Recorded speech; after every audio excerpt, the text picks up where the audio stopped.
viajando para a conferência Nordeste do MDA e aprove a Deus me escolher para ministrar e compartilhar algumas coisas com os irmãos aqui nessa tarde. Eu gostaria que você me emprestasse a sua atenção por algum tempo, prometo que não vou me demorar, mas eu queria que você prestasse muita atenção naquilo que nós vamos compartilhar aqui e que o Senhor possa falar conosco, que o Senhor possa ministrar sobre a nossa vida, amém? Quantos querem receber a palavra de Deus? Diga amém. Glória a Deus. O tema que nós vamos ministrar, queridos, é verdades sobre o vale de ossos secos. Verdades sobre o vale de ossos secos. Amém? Texto muito conhecido de Ezequiel, capítulo 37, versículo 1 em diante. O profeta Ezequiel, capítulo 37, versículo 1 em diante, diz assim: Veio sobre mim a mão do Senhor, e por seu espírito ele me levou a um vale que estava cheio de ossos. Ele me levou de um lado para o outro, e pude ver que era enorme o número de ossos no vale, e eis que estavam sequíssimos.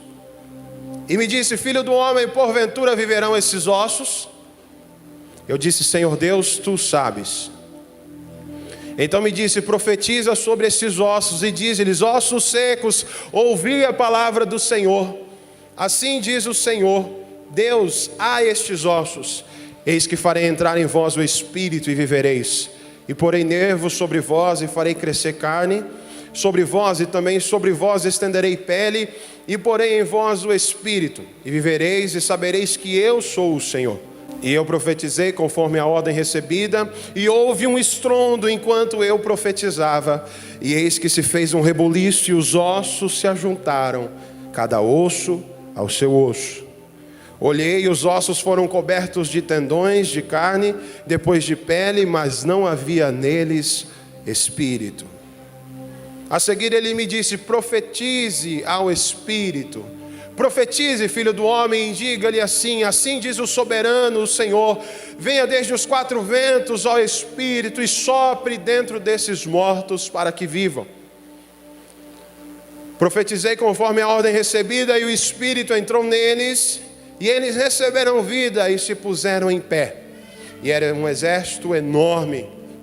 Então ele me disse: filho do homem, o povo de Israel é como esses ossos. Dizem que estão secos, sem esperança e sem futuro. Por isso profetize para o meu povo de Israel e diga-lhes: eu, Senhor Deus, abrirei as sepulturas deles e os tirarei para fora e os levarei de volta para a terra de Israel. Eu vou abrir os túmulos onde o meu povo está sepultado e vou tirá-los para fora, e aí ficarão sabendo que eu, o Senhor, eu sou o Senhor.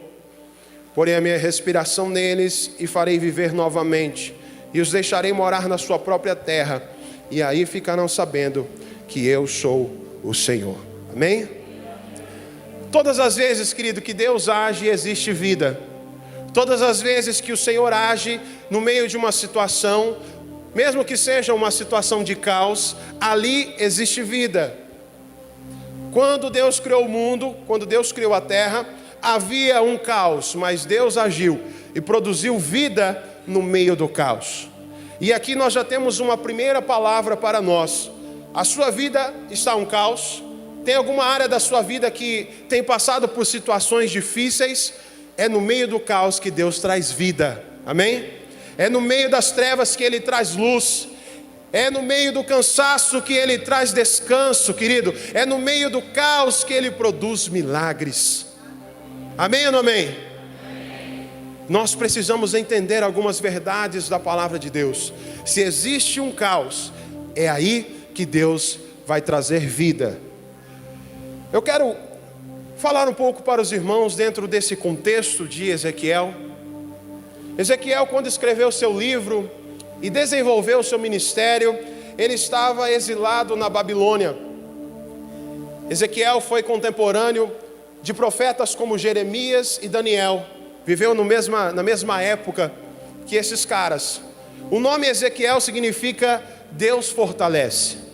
Se você estiver precisando de um nome para um filho, fica aí uma boa sugestão: Ezequiel. Interessante, querido, que a história conta que a Síria dominou o mundo num período de 300 anos. Depois esse país, essa nação se enfraqueceu e levantou-se um governo chamado governo babilônico, o governo e o império babilônico. E Nabucodonosor foi o primeiro monarca e o primeiro rei, um dos mais poderosos monarcas que existiram. Era ele que comandava essa nação babilônica. E foi esse povo que levou os judeus ao cativeiro. O povo de Deus foi levado como prisioneiro, inclusive Daniel e Ezequiel. E esse cativeiro babilônico durou cerca de 70 anos, por causa das abominações, do pecado, das transgressões que o povo de Israel havia feito contra o Senhor. Eles estavam colhendo consequências dos seus próprios erros.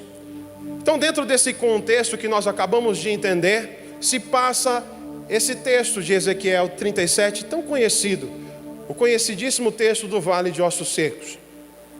Eu quero, junto com os irmãos, compartilhar algumas verdades, compartilhar algumas coisas importantes ao nosso coração, que nós podemos aprender aqui com esse texto. Primeira verdade que eu quero dizer para os irmãos é, e você que faz parte de uma célula, eu quero te encorajar a anotar, para que na próxima célula você possa compartilhar ali com seus irmãos. A primeira verdade é: os planos de Deus são melhores do que os meus.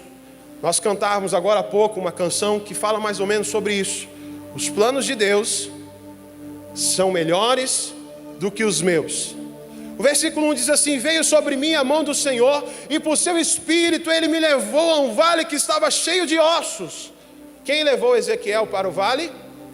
Um demônio malvado, um demônio macabro, tenebroso, terrível. Foi Ezequiel que pegou seu carro e quis ir lá no vale?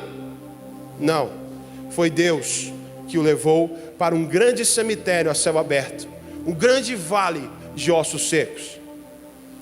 E você poderia dizer: mas Igor, peraí, tantos lugares legais para Deus levar o profeta, por que levar para um cemitério?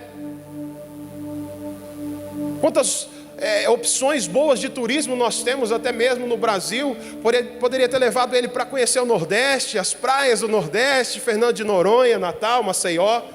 Chega a sair água da boca e do zóio agora, do zóio de saudade e da boca de vontade.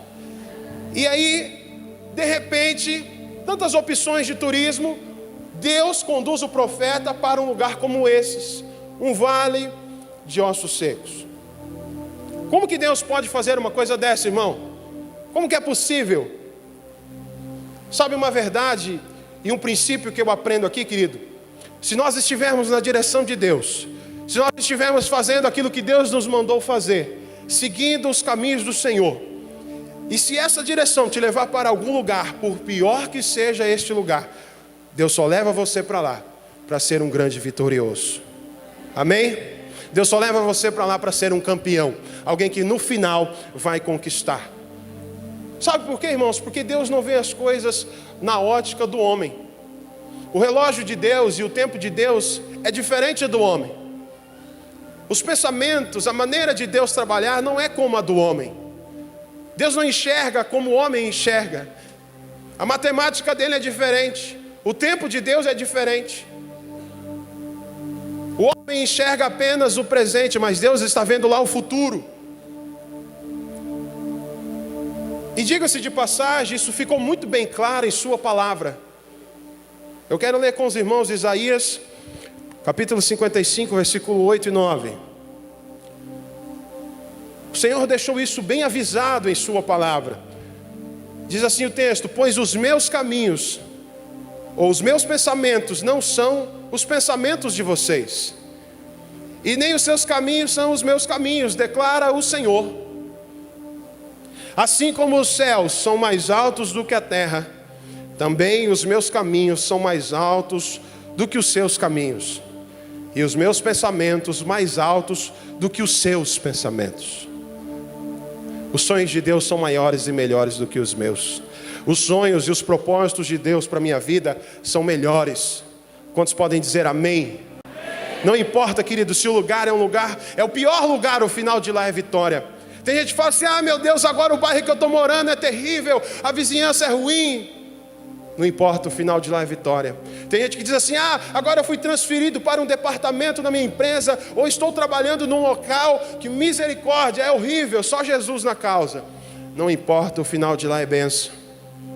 Quando tudo isso passar, quando essas circunstâncias mudarem, quando você chegar lá no final e ver a sua vitória, você vai compreender e saberá que Deus estava certo.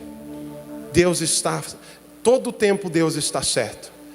Então essa verdade é a primeira verdade que nós podemos aprender com esse texto. A segunda verdade, querido, é a seguinte: Deus sempre sabe o que está fazendo.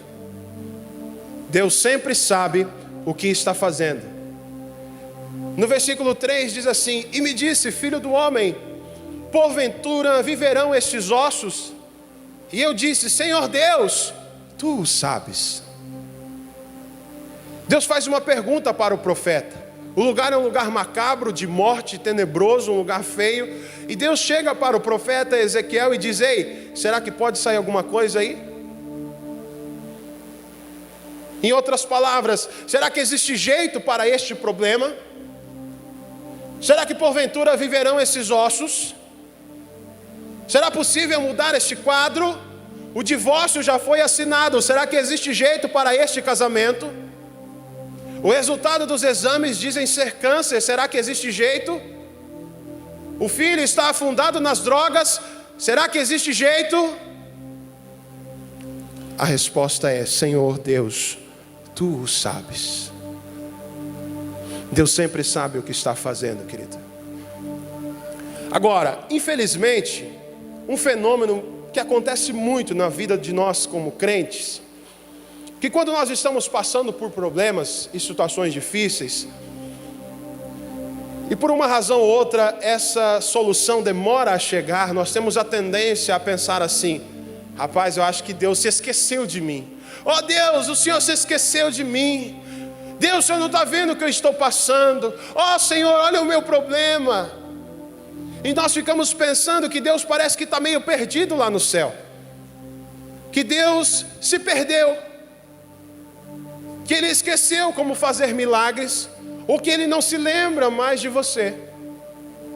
E muitos de nós queremos falar assim: ah, deixa eu ajudar Deus aqui, deixa eu uma mentalidade de que eu posso fazer alguma coisa para ajudar a Deus. Uma mentalidade que eu penso que eu ainda estou no controle das coisas, de que nós podemos ensinar a Deus como Ele deve fazer. Mas com Deus, querido, não funciona assim. Deus trabalha de forma diferente. Quer ver um exemplo? Você sabe por que a arca de Noé não afundou? Primeira coisa, a arca de Noé não afundou porque foi uma ideia de Deus. Ele disse: construa a arca, faça ela com tantos metros de comprimento, tantos de largura, tantos de altura, coloque uma porta em uma das laterais, pegue os bichinhos, coloque lá dentro, pegue sua família, os animais, a onça, o elefante, a girafa, a cobra, bota tudo lá dentro. Só não bota a sogra, mas bota todos os bichos lá dentro. E foi colocando. Essa foi a primeira razão porque a arca não afundou, porque foi uma ideia de Deus. A segunda razão porque a arca não afundou, querido, foi porque ela não tinha leme. A arca de Noé não tinha leme. Ou seja, Deus está dizendo: você pode construir, mas você não vai dirigir. Você pode ajudar a construir o projeto, mas quem guia sou eu. Imagina aquela arca e água enchendo, e água enchendo, e água enchendo, cobrindo os montes, os picos, o Monte Everest, as montanhas mais altas do mundo. E Deus, imagina Deus pegando aquele barco quadrado no formato estranho para nós, e com a sua própria mão conduzindo. Na hora que as águas começaram a baixar, o Senhor colocou a arca aonde era para estar, a água foi baixando.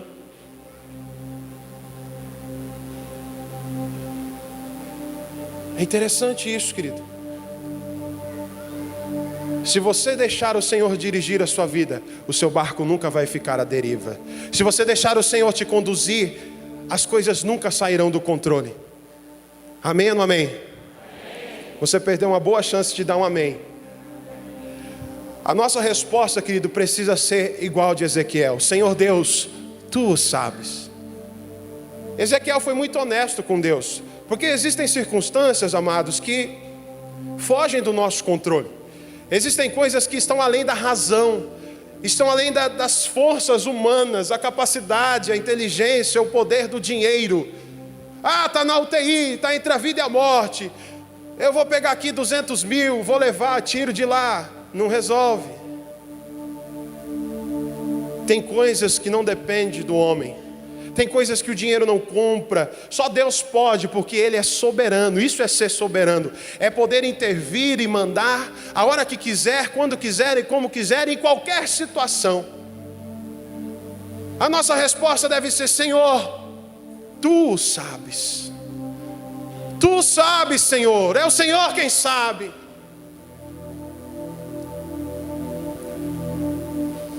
A terceira verdade, querido, é a seguinte: Deus não precisa de ajuda, mas Ele deixa o homem ajudar. Você pode repetir isso comigo? Deus não precisa de ajuda, mas Ele deixa o homem ajudar. Vejamos o versículo 4. Então me disse: profetiza sobre estes ossos, e diz-lhes: ossos secos, ouvi a palavra do Senhor. Assim diz o Senhor Deus a esses ossos: eis que farei entrar em vós o Espírito e vivereis. Queridos, que coisa fantástica. Há um minuto atrás o profeta Ezequiel diz: olha, não sei, Senhor, Tu que sabes se tem jeito para esse negócio. E a resposta de Deus que vem depois surpreende o profeta. Deus chega para ele e fala assim: é você. Eu quero usar você. É você que vai profetizar sobre o vale de ossos secos. É você que eu quero usar para mudar este quadro de morte, esse quadro de destruição. Eu quero usar a sua boca para liberar uma palavra sobre essa circunstância. É como se Deus estivesse dizendo assim: vai lá, meu garoto, vai lá, meu filho, mostra o poder e a autoridade que eu tenho te dado. Profetiza, declara sobre esses ossos secos, se eles viverão. Eu quero te dizer, querido, nessa noite, início de noite, que qualquer vale de osso seco que esteja na nossa vida, Deus quer usar você para resolver isso. Às vezes nós ficamos assim tendenciosos e pensando assim: quando vier um bispo, alguém, um semideus, um vice-deus muito ungido, e fizeram uma oração: ó Deus Altíssimo, soberano e eterno, exaltado, e aí colocar a mão na sua cabeça e aí você vai receber. E aí o vale de ossos secos vai se transformar. É claro que Deus usa homens nessa nação e fora dela, mas queridos, Deus está nos chamando para nós sermos os profetas que vão profetizar sobre o vale de ossos secos. Amém ou não? Amém, amém ou não? Amém. Nós precisamos entender isso, querido. Talvez alguém poderia pensar assim: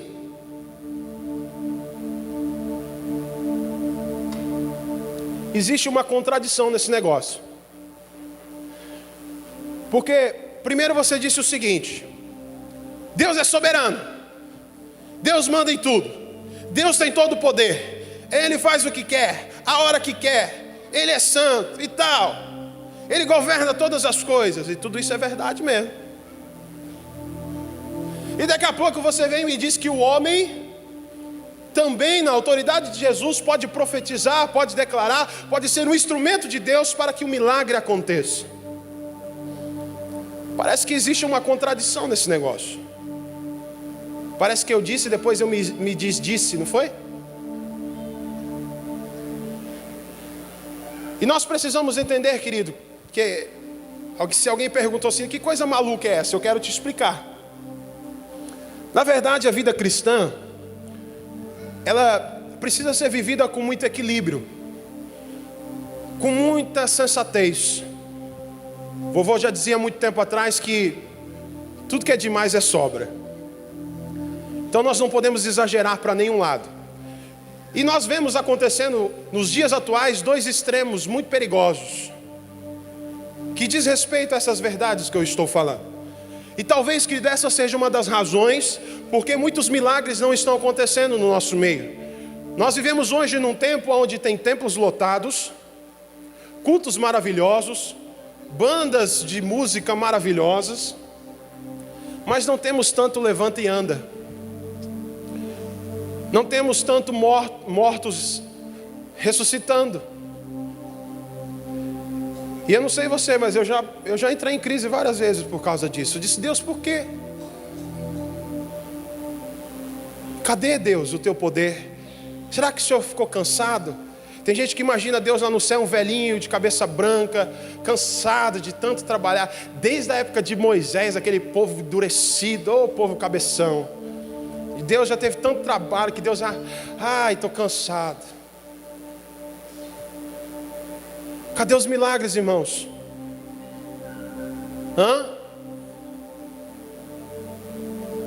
Cadê os milagres? E nós ficamos assim pensando: meu Deus. Só que eu quero te dizer uma coisa. A primeira coisa que eu tenho certeza: o problema não está em Deus, o problema está na igreja. Porque o Senhor é o mesmo ontem, hoje e será para sempre, diz o livro de Hebreus.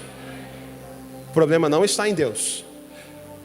O pote, a gaveta, o reservatório de milagres de Deus não faliu, não se esgotou.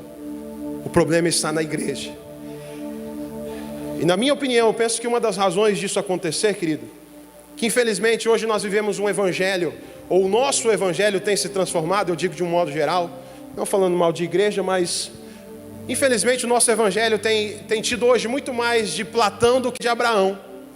Hoje nós temos muito mais assim, pensamento positivo do que fé. Nós ficamos assim: tem um problema, então eu vou pensar positivo, vai dar certo, vai dar certo. Na vida cristã não funciona com pensamento positivo, funciona com fé. Existe uma diferença. A igreja, de um modo geral, que tem trilhado por um evangelho pobre muitas vezes, um evangelho de autoajuda, onde a pessoa quer ler um livrinho para satisfazer a sua alma. Ai, que coisinha, fica ali naqueles livrinhos de autoajuda. Sendo que o evangelho original é um evangelho de ajuda do alto. Existe uma diferença. Não é de autoajuda, é de ajuda do alto. Ajuda que vem do alto. Existe uma diferença. Muitos de nós temos tentado viver um evangelho de máquina de Coca-Cola, como eu chamo. Nós chegamos com a ficha, colocamos, apertamos o refrigerante que queremos, pegamos. Tchau, Deus. Já peguei a minha bênção. E não funciona assim. O evangelho que produzia milagres, o evangelho da igreja primitiva não era assim. Amém ou não? Nós cantamos há muito tempo atrás, o pastor Lima sempre puxa ela aqui quando tem Santa Ceia, né? Que fala assim: sim, eu amo a mensagem da cruz, tal, aquela coisa toda. Aí, até morrer eu vou proclamar. Levarei eu também minha cruz, até por uma coroa trocar. E tem gente que só quer a coroa. Não tem como receber coroa quando chegar lá no céu se não tiver cruz. Agora, Cláudio Duarte já deu um macete muito legal. Ele disse assim: faz uma cruz de isopor para você, bota a rodinha na ponta e carrega, mas tem que ter cruz. O evangelho é o evangelho da cruz. Nós somos o povo da cruz, amém ou não? Esse é o evangelho. É o evangelho onde esses caras passavam e a sombra deles tocava em alguém e eles eram curados. Imagina a minha sombra, irmão, olha o tamanho. Meu Deus, era para ser tanto milagre, né? O que tem de errado comigo? Esses extremos são perigosos, querido. São dois extremos. Dentro desse contexto que eu estou falando, o primeiro deles é a fé humana. Muitos milagres não acontecem porque existe uma fé humana. É aquele camarada que confia na força do seu braço, confia nos seus recursos, confia nos seus amigos influentes, que ele vai dar uma ligada: ei, fulano, ajeita aquele negócio ali para mim, tá? Beleza, tal, estou precisando. Faz uma ligação lá para aquele outro, tal. E é um camarada que fica tendencioso a pensar que as coisas irão acontecer porque ele está fazendo, porque ele está no negócio, ele está na jogada. É aquele cara que pensa que sempre vai dar um jeitinho, sabe, o jeitinho brasileiro, aquele jeitinho, sabe, de movimentar, de ligar para um parente, um amigo, um chegado. A Bíblia diz que não funciona assim. Jeremias 17:5 diz: assim diz o Senhor, maldito o homem que confia no homem, e faz da carne o seu braço, e aparta o seu coração do Senhor. Na Nova Tradução da Linguagem de hoje diz assim: o Senhor Deus diz: eu amaldiçoarei aquele que se afasta de mim e que confia nos outros, que confia na força de fracos seres humanos. Coitado do camarada que bota a sua esperança e a sua confiança no homem. Coitado. Coitado daquele que confia em fracos seres humanos. Um homem é falível, querido. Um homem comete erros. O homem, a sua capacidade é muito limitada e pequena. Coitado do ser humano que pensa que pode ser alguma coisa sem Deus. Eu tenho pena de um sujeito desse. Pensa que tudo que acontecer na vida dele, ele pode resolver sem a ajuda de Deus. Chega uma hora, querida, na nossa vida que a porca enrola o rabo, sabe? E eu não estou jogando praga na vida de ninguém aqui não, mas acontece, viu? O dia mau chega para todo mundo. Uma hora a porca vai enrolar o rabo. Pode ter certeza disso. Jesus não nos enganou, não nos deixou ficar enganados. Ele disse: no mundo tereis aflições, mas tenham bom ânimo, porque eu venci o mundo. Eu venci o mundo. E o outro extremo, querido, é confiar na onipotência divina. O cara fica confiando na força do seu braço. Já o outro é o camarada que fica esperando na onipotência divina. É aquele sujeito que pensa assim: ah, que bom, ah, legal, agora eu entendi, poxa, que bom que você me explicou, porque, entendi, Deus é todo poderoso, né? Ele faz todas as coisas, Ele tem todo o poder. Então eu vou fazer o seguinte, eu vou atar minha rede aqui, ó, debaixo dessa sombra, e vou ficar dormindo, tá bom? Aí você chega lá para conversar com o crente: e aí, irmão, tá só dormindo, é? E os seus projetos, seus sonhos, vai correr atrás não? Não, querido, estou tomando posse da palavra do Senhor. Ah, é, irmão, que palavra? Aquela que diz assim, que o Senhor dá aos seus enquanto eles dormem. Então eu estou dormindo e descansando no Senhor. O dia que Deus quiser eu passo do concurso. O dia que Deus quiser minha família vai ser transformada. O dia que Deus quiser meu marido muda. O dia que Deus quiser essa doença vai sair da minha casa. Ah, meu Deus. Que conversa mole, irmão. Que conversinha mais mole. É igual a história daquele crente que caiu no rio, né? No mar, num lugar bem fundo. E aí o crente estava lá, se afogando. Mas ele era muito crente, confiava em Deus. Deus vai vir me salvar. De repente encostou um botezinho daqueles inflável. O cara falou: e aí, cara, chega aí, bora, vou te ajudar. Estava passando e vi você se afogando, vim aqui te salvar. O cara falou: não,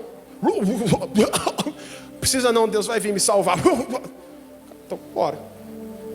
Daqui a pouco encostou uma lancha, 21 pés, motor de 90 HP da marca Honda, som dentro da lancha, suporte para vara de pescar, uma lancha muito linda. E o cara está lá, se afogando. E aí, cara, bora subir aqui, eu vim aqui para te salvar. Vi você se afogando, estou oferecendo ajuda. Não precisa não, Deus vai vir me salvar aqui. Pode ir embora, Deus vai vir. Daqui a pouco chega um helicóptero do bombeiro, aqueles vermelhos, aquela escada igual de filme assim, para o cara subir, né? Se for o Sylvester Stallone, ele nunca cai daquela escada, ainda pega a arma e atira, mata todo mundo. Quanta mentira, né? E aí o cara disse assim: não, pode ir embora, Deus vai vir me salvar. que aconteceu com o crente? Morreu. Chegou lá no céu bravo com Deus. Mas Deus, como é que o Senhor deixou eu morrer? Eu fui crente tanto tempo, servi ao Senhor, fui líder de célula, dava meu dízimo, não sei o que, não sei o que. Deus disse, rapaz, eu tentei de todas as formas te salvar. Mandei um bote, mandei uma lancha, mandei um helicóptero, você não quis, morreu.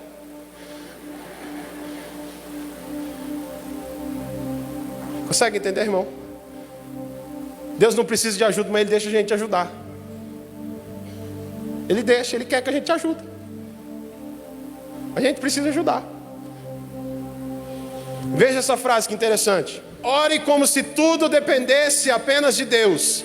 Haja e trabalhe como se tudo dependesse só de você. Será que você pode ler junto comigo? Ore como se tudo dependesse apenas de Deus. Haja e trabalhe como se tudo dependesse só de você. O mar da vida está revolto, existem tempestades, existem circunstâncias. Confie em Deus, mas não pare de remar. Porque tem gente que pensa assim, Deus está comigo no meu barco, então não vou remar não.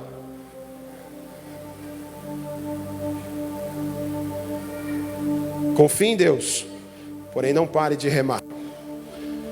Isso me faz lembrar um episódio bíblico, um exemplo bem legal, de nossos irmãozinhos, Pedro e João.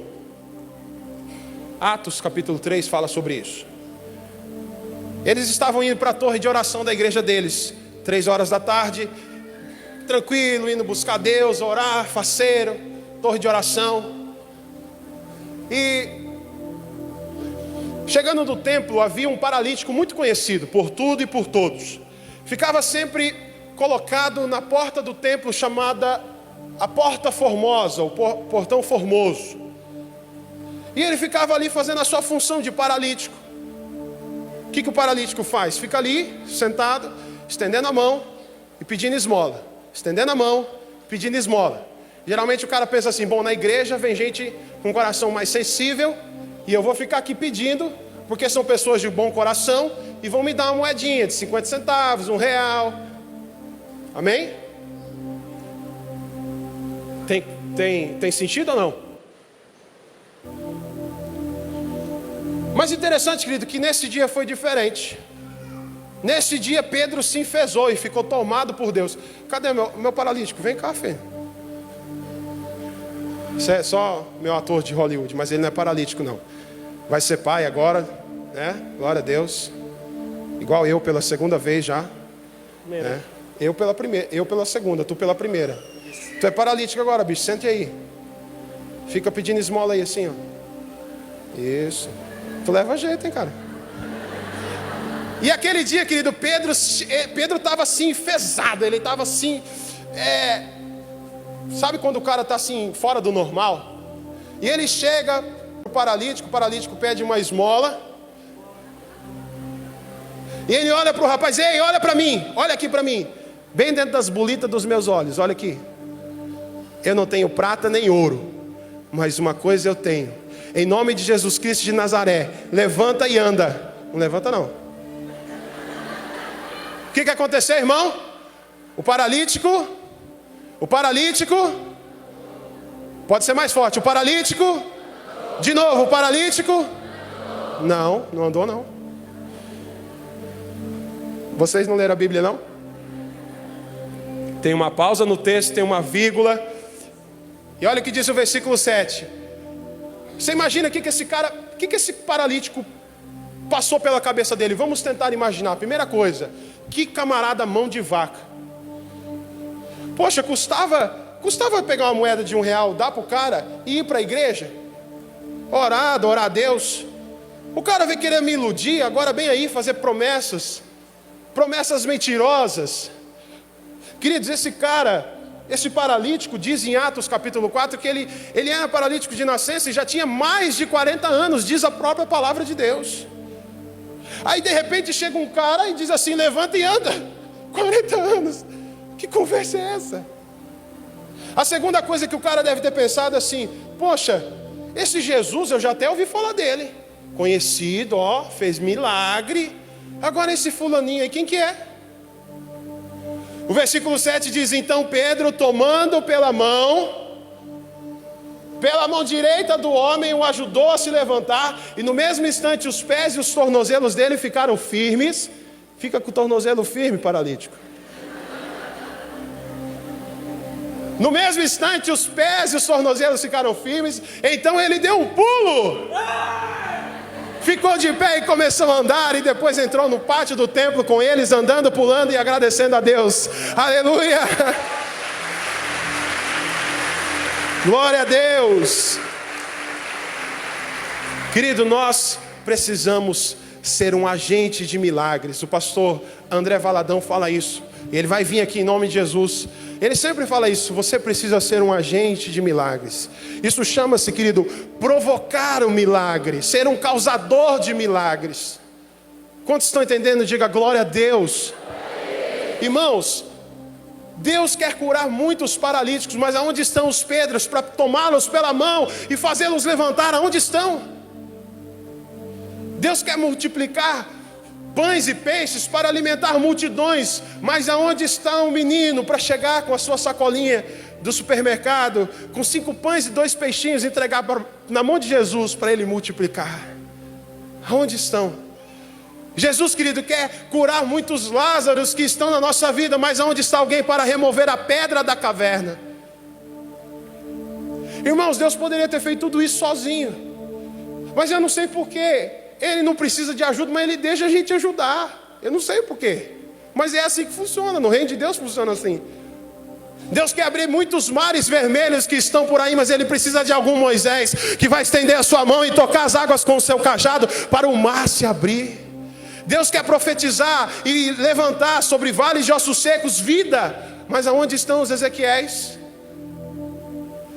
Deus poderia sozinho ter falado com o vale de ossos secos: vale, vire um exército, ponto. Jesus poderia ter chegado na caverna e dado uma soprada na pedra. Sopra a pedra, Lázaro vem para fora. Podia ou não podia? Por que coloca as pessoas para ajudar?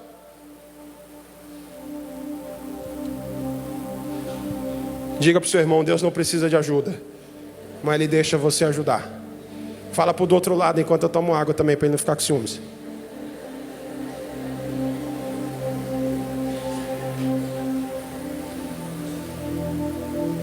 Deus não precisa de ajuda, mas Ele deixa você ajudar. Amém? Quarta e última verdade: a obra do Senhor é completa e perfeita. 37 de Ezequiel, versículo 7 diz: e eu profetizei conforme a ordem recebida, e houve um estrondo enquanto eu profetizava, e eis que se fez um rebuliço, e os ossos se ajuntaram, cada osso ao seu osso. Olhei, e os ossos foram cobertos de tendões e de carne, e depois de pele, mas não havia neles o... Você tem que falar espírito, tá bom? Eu vou ler de novo. Mas não havia neles o... Amém. Interessante essa parte, querido, porque o profeta diz assim: olha, eu não acrescentei e nem diminuí nada, eu fiz conforme o Senhor me deu ordem. Pensa numa coisa que Deus gosta, irmão: crente obediente. Pensa numa coisa que Deus ama: crente que obedece. Ah, Deus gosta demais da obediência. Todas as leis que o Senhor coloca na nossa vida, querida, é para a nossa própria proteção, para o nosso bem. Infelizmente, tem gente acrescentando coisas naquilo que Deus falou. Gente dizendo coisa que foi Deus que falou, que não foi Deus que falou. Gente fazendo coisa que diz que foi a mando de que Deus mandou, mas não foi Deus que mandou. Entendeu? E tem gente deixando de fazer coisas que Deus tinha mandado fazer. É um princípio muito precioso, obediência. Mateus capítulo 15, versículo 13 diz assim: toda árvore que meu Pai não plantou será arrancada.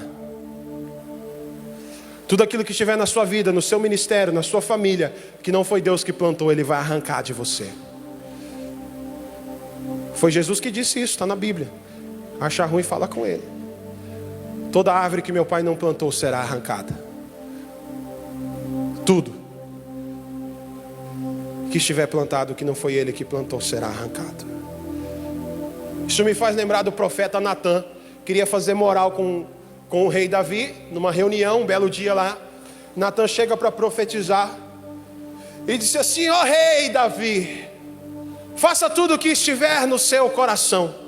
Davi falou: opa, eu quero construir o templo. Já matei muita gente, fui um grande guerreiro, conquistei nações, fiz, aconteci. Deus acha que eu sou homem segundo o coração dele. Eu quero construir o templo. Deus dá um puxão de orelha no profeta e diz assim: eu não mandei você fazer isso. Pode ir lá e consertar essa lambança. Davi não vai construir templo coisa nenhuma. E o texto vai descrevendo uma série de qualidades de Davi. Davi foi isso, fez isso, ganhou, conquistou batalhas, foi um grande homem. E Deus diz assim: Davi, eu vou te dar uma descendência, e eles que vão construir o templo, não vai ser você. Para com essa história de querer fazer coisa que Deus não mandou você fazer. Para com essa história de achar que você precisa fazer algo, se Deus não mandou você fazer, querido. Deus disse para o profeta: vai lá e corrige essa lambança agora, porque eu não mandei Davi construir templo, coisa nenhuma. Estar no lugar certo, onde Deus quer, fazendo a coisa certa, no momento certo, como, quando, onde, a vontade de Deus. O pastor Sabá ensinava aqui semana passada sobre nós acharmos, descobrirmos e vivemos o nosso destino e o nosso chamado profético. Descubra onde, quando, como fazer isso. O que você precisa fazer? Você tem que descobrir isso. Agora, meu irmão, se você estiver debaixo dessa obediência, se você estiver debaixo dessa direção de Deus, vai acontecer um rebuliço. Um rebuliço. Faz um rebuliço, ó. Rebuliço.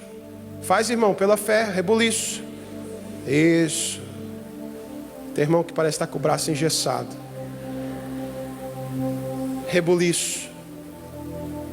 Você viu o que aconteceu no texto? Deus tira quem tem que tirar, coloca quem tem que colocar, arranca o que tem que arrancar, separa o que tem que separar. Deus faz. Amém? Isso é o rebuliço. Se eu fosse da Assembleia, eu ia dizer: o rebuliço de Jeová. Deus vai fazer um rebuliço santo na sua família, na sua vida, no seu ministério. Colocar em ordem cada coisa no seu lugar, cada osso com o seu osso. Deus vai fazer um movimento. Deus vai colocar os seus sonhos em ordem, em nome de Jesus. Deus organiza a vida do homem. É osso procurando o seu osso. Ali foi cada nervo no seu lugar. O nervo da perna veio, se encaixou na perna. O osso da perna, o fêmur, se encaixou na bacia. Deus faz tudo certinho, irmãos. Deus faz tudo certinho. Imagina você pegar o húmero, o antebraço e ligar na tíbia. Pegar esse e ligar com esse. Deus não gosta de bagunça. Deus faz tudo certinho. Cuida dos mínimos detalhes. Eu estava lendo sobre isso, sobre os ossos do corpo humano, e diz que os 3 menores ossos do corpo humano são o martelo, a bigorna e o estribo. Fica lá dentro do ouvido. E eu tenho certeza que Deus pegou daquele monte de ossos secos, até esses ossinhos, colocou no lugarzinho. Até os sonhos menores, até os pequenos, aqueles que você pensa que Deus se esqueceu. Até esses Deus coloca em ordem. Até esses o Senhor restaura. Até esses o Senhor ajunta as coisas até ficarem organizadas. Porque Deus, querido, não gosta de bagunça. Deus gosta das coisas organizadas. Esse rebuliço, querido, mudou as circunstâncias, transformou as circunstâncias. E agora de um vale de ossos secos, aleluia, eles tinham um vale de corpos secos. Tinha pele, tinha nervo, tinha carne, tinha tendões, mas não havia neles o Espírito. O que adianta? Não havia neles o Espírito. Ah, que bonitinho, os camaradas tão gordinho, bochecha rosada, tão forte, tem carne de novo, não é mais aquele vale de ossos secos. Mas não havia neles o Espírito. O que adianta, querido, ter uma casa de 3 andares com piscina, garagem para 5 carros, telha de cimento, aleluia, e de repente não ter vida naquela casa? Essa propaganda aí é grátis, né? O que adianta, querido, ir casar? Ah, meu Deus, eu quero casar na beira da praia. Ah, o pôr do sol, 5:30 da tarde. Vou chamar um pastor lá de Nova York para vir celebrar meu casamento. Tem gente gastando 200 mil no casamento que não dura um ano. O que adianta? Ter um casamento que não tem vida. Gastar tanto numa festa de casamento que não tem o Espírito. Havia tendões, havia pele, havia nervos, havia carne, mas não tinha o Espírito. E tem gente que fica satisfeito. Ah, tá bom, Deus já fez demais. Deus é muito bom, é verdade. Seja grato e agradecido por tudo aquilo que Deus já fez, mas seja inconformado e anseie, dizendo: Deus, eu quero tudo. Deus é um Deus do X-tudo, do tudo. Dizem que não sei por que pregação de gordo sempre tem que falar de comida, né, irmãos? Então Deus é um Deus do tudo. Diga para o seu irmão: Deus é um Deus do tudo. Deus faz por completo as coisas, querido. Não fica assim pensando: ah, já tem nervo, já tem carne, tá bom demais. Não aceite. Olha o que diz a Bíblia, Filipenses capítulo 1, versículo 6. Porque eu estou certo de que Deus, que começou esse bom trabalho na vida de vocês, vai continuá-lo até que Ele esteja... vocês tinham que falar completo, tá bom? Vou dar mais uma chance. Vai continuá-lo até que Ele esteja no dia de Cristo Jesus. Dê uma salva de palmas à palavra de Deus. Ele faz por completo. Deus é um Deus do tudo. A obra dele é completa, amém? E para nós encerrarmos, eu quero ler versículo 9. A seguir ele me disse: profetize ao Espírito, profetize, filho do homem, e diga-lhe: assim diz o soberano, o Senhor: venha desde os 4 ventos, ó Espírito, e sopre dentro desses mortos para que vivam. Profetizei conforme a ordem recebida, e o Espírito entrou neles, e eles receberam vida, e se puseram em pé, e era um exército enorme. Então ele me disse: filho do homem, o povo de Israel é como esses ossos. Dizem que estão secos, sem esperança e sem futuro. Por isso profetize para o meu povo de Israel e diga-lhes que eu, o Senhor Deus, abrirei as sepulturas deles e os tirarei para fora e os levarei de volta para a terra de Israel. Você pode aplaudir a palavra de Deus? Aleluia! Eu vou abrir os túmulos aonde o meu povo está sepultado. De um vale de ossos sequíssimos, querido, se transformou num grande e poderoso exército. De um vale de ossos secos deu origem a um grande e numeroso exército. Nessa noite eu quero te convidar a profetizar vida aonde não tem mais esperança, a profetizar a vitória aonde a derrota é real aos olhos humanos. Quais foram as 4 verdades que nós falamos? Pode chamar o Ministério de Louvor para subir. Os planos de Deus são maiores do que os meus, e os seus caminhos. A segunda verdade diz: Deus sempre sabe o que está fazendo. Não fique pensando assim: ah, Deus está perdido, Deus se perdeu lá no céu, não sabe o que está fazendo. Deus sempre sabe o que está fazendo. Hebreus diz que Ele é o mesmo ontem, hoje e será para sempre. Amém? Terceira verdade: Deus não precisa de ajuda, mas Ele deixa você ajudar. Ele deixa. E a quarta verdade é: a obra do Senhor é completa